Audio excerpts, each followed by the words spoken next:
మన మార్వెల్ వాడు ఏంటంటే స్పైడర్ మ్యాన్ మూవీస్ 2002లో ఫస్ట్ మూవీ వచ్చినట్టుంది. అప్పటి నుంచి ఇప్పటి వరకు వచ్చిన అన్ని మూవీస్ ని కూడా మన నవంబర్ లో రిలీజ్ చేయబోతున్నారు అనమాట. అన్ని సినిమాలని థియేటర్ లో రిలీజ్ చేస్తాడంట. Spider Man 1 Tobey Maguire Spider Man 1 దగ్గర నుంచి మొన్న వచ్చిన నోవే హోమ్ వరకు కూడా అన్ని రిలీజ్ చేసుకుంటూ వస్తాడంట. నోవే హోమ్ కూడా ఇంత ప్రిపరేషన్ చేయలేదు గైస్. అలాంటిది ఇప్పుడు బ్రాండ్ న్యూ డే కోసం చేస్తున్నాడు. సో బ్రాండ్ న్యూ డే లో అందరు స్పైడర్ మ్యాన్లు వాళ్ళ స్టోరీస్ కూడా ఇన్వాల్వ్ అయి ఉంటాయా అనేది నా డౌట్ అనమాట.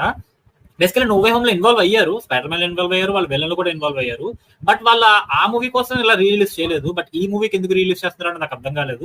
బట్ ఎనీవే ఈ స్పైడర్ మ్యాన్ మూవీస్ ఏవైతే ఉన్నాయో ఇవన్నీ నేను థియేటర్ లో ఎక్స్పీరియన్స్ చేయలేదు. నేను థియేటర్ లో ఎక్స్పీరియన్స్ చేసిన స్పైడర్ మ్యాన్ మూవీ అలా I think far from home, no way home, ఈ 2 సినిమాలు మాత్రమే నేను స్పైడర్ మ్యాన్ మూవీ థియేటర్ లో ఎక్స్పీరియన్స్ చేసినవి. మిగిలినవన్నీ కూడా టీవీలో చూసినవే. సో ఇలాంటి ఒక ఆపర్చునిటీ వచ్చినప్పుడు డెఫినెట్ గా చూడాలనిపిస్తుంది. బట్ చూడడం కుదరలేదు నాకు తెలియదు, బికాస్ నాకు దివాళీ సినిమా చూడడం కుదరలేదు. సో స్పైడర్ మ్యాన్ మూవీస్ అయితే రిలీజ్ చేస్తున్నాడు మార్వెల్.